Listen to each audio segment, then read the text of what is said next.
At Wild with Wildlife, explore history, nature, and mystery on a Carolina Safari Jeep Tour.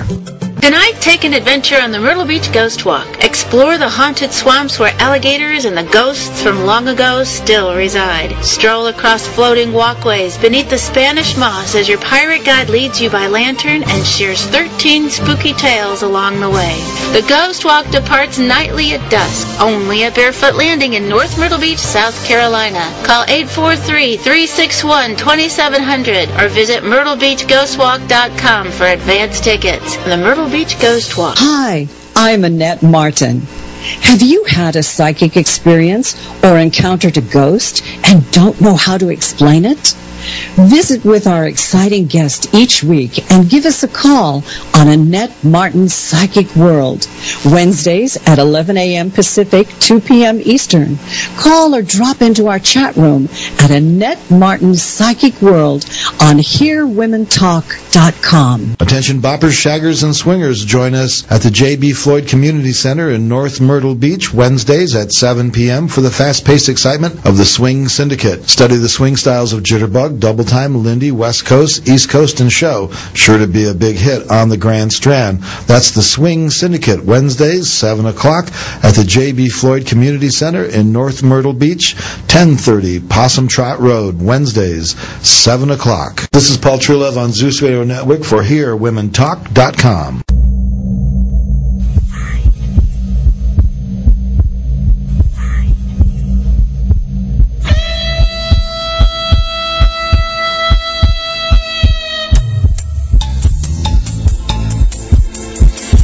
Police Psychics.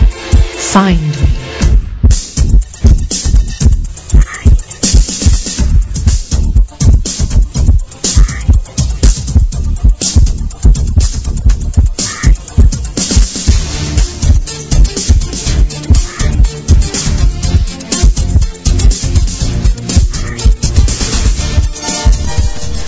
Hey, welcome back, everyone. This is Kelly Snyder with Valerie Graham, and our guest today is Dan Baldwin. We were discussing Dan's practice of using the pendulum, and just got done discussing about the case with Darren Palmer.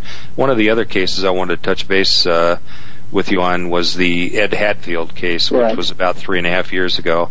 And also the Marcy Randolph case, the significance, and we've talked about this on other shows, but you had mentioned it during one of our breaks, Dan, about not charging for what we do, and absolutely, we've made this crystal clear as to why we don't do that. But give us a little bit of your take on this philosophy that we've created over the, since we started the group back in 2002. That's one of the first things that we all decided on way back when was, one, we're not going to take reward money, and two, we're not going to seek individual publicity, which weeded out a lot of people really quick. Well, one of the cases we were talking about earlier, the Marcy Randolph case, that we spent a little bit of time talking about last week, and I think even the week before, but while we were actually in the process of spending money out of our own pocket doing all of these searches and going into the areas that we thought we were going to be able to find the aircraft, and very dangerous areas, I might add. Yeah, this the family of Marcy Randolph were being hit upon by outside psychic people that were coming to them and saying, "I'll help find your daughter. That'll be X amount of dollars," and it's just probably one of the most distasteful things that I think any psychic can do. It's one thing to use your business and your abilities to find someone that is lost because of foster care or this, that, and the other, or find out who your soulmate or you're going to get a job next week. But when someone's loved one is missing and possibly dead because of a catastrophe, then that's just something that rubs me the wrong way, and I'm sure it does you also, Dan. Oh, yeah. Can't stand it. And indeed, Kelly, all anyone has to do is to contact www.findme2.com, and it has a contact information, and there is no charge at any time. And that's important for people to know. That's an rule. Exactly, and in the Marcy Randolph case, as you know, the everyone in the world was looking for this particular aircraft. We flew 413 flights looking for it, even though almost every psychic in the group was saying you can't see this plane from the air. The plane is down. It crashed in a ravine. It is underneath the canopy of all of the trees in the general vicinity, so you can't see it from the air. And later on, that was proven to be 100% accurate.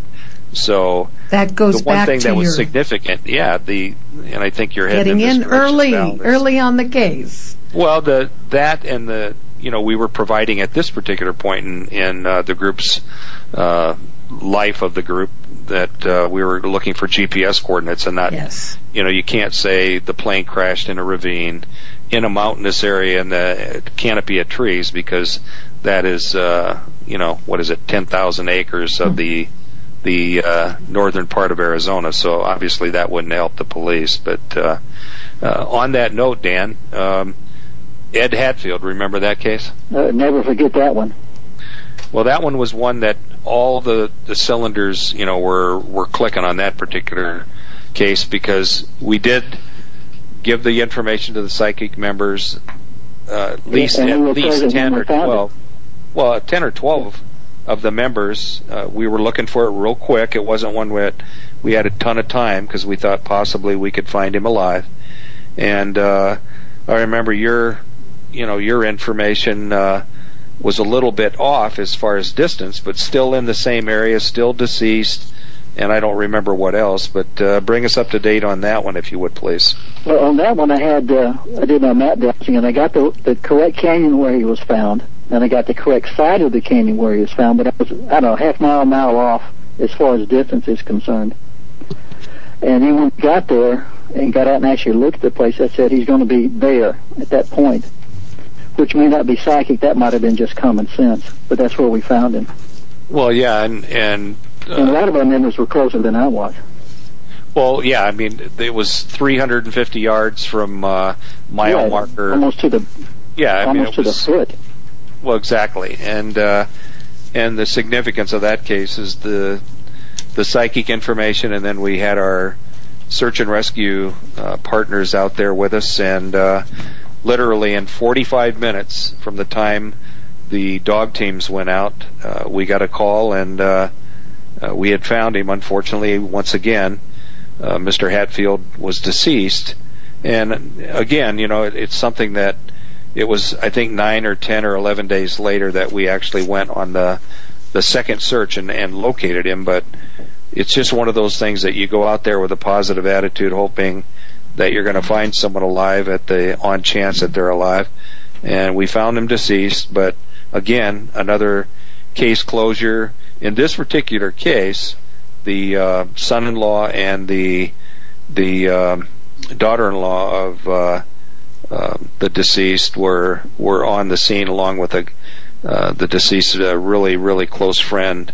And so we never allow the families to go out on the searches with us, but in this particular case we allowed them to come to the command post, and they were notified, and closure in the sense that they are able to retrieve his body and have a funeral and in that regard. And then of course that certainly helps. Yeah, I would like to bring out that this is not really a lark, if somebody's thinking that. These people, we drove 2 hours, I got there before sunup, and searched all day long in the hot Arizona weather in a rattlesnake preserve, trying to bring this case to a close. Well, Dan, a bunch of questions have come in very quickly. One is, Nancy asked on the chat line, did Dan work on the Loretta Bowersock case? And Reverend Brock asked if you teach classes on pendulum or dowsing. I think we did work the Bowersock case, didn't we? Well, we did. I just don't know what your involvement was. I don't remember. When we were talking to Dave Campbell last week, he was Dave involved. Got us with. Yeah, he was involved from his astrology point of view, and also his psychic abilities. But we came within a half a mile of locating her, and I don't remember. I think it was partially terrain and partially other obstacles in our way, but we ended the search, and then unfortunately, or fortunately, 2 weeks later they found her body literally a half a mile from where we were. Wow. And had we just continued in that direction, we would have located her, tripped over, or whatever. We were ground-pounding that day, weren't we? We only had one dog. Yep, we only had one dog with us that particular day. So that was really something to be so close. Anyway, what was the other question? The other question was whether you, from Reverend Brock, was whether you teach classes, Dan, on pendulum and dowsing. I know you found ancient Indian habitats and mines and all kinds of fabulous things as well. Do you take people with you? No, I use that. I do teach a course. It's called the Practical Pendulum, and it's I stay out of the metaphysical, and pretty much this is what it is. This is how it works. This is how you do it.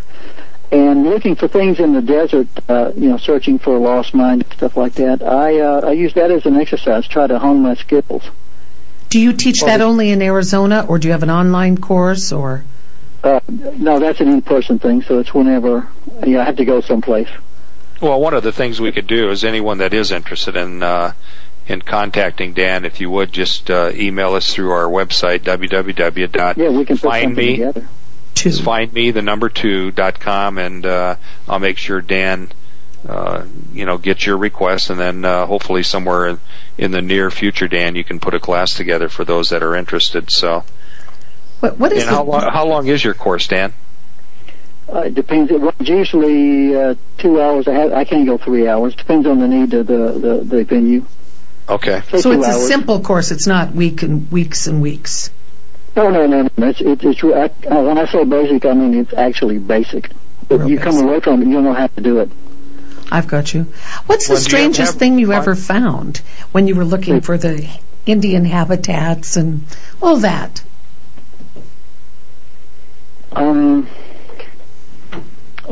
Just normal stuff. I found a few sites. You can find rectangles in the ground that were once somebody's habitat, maybe 1,000 years ago.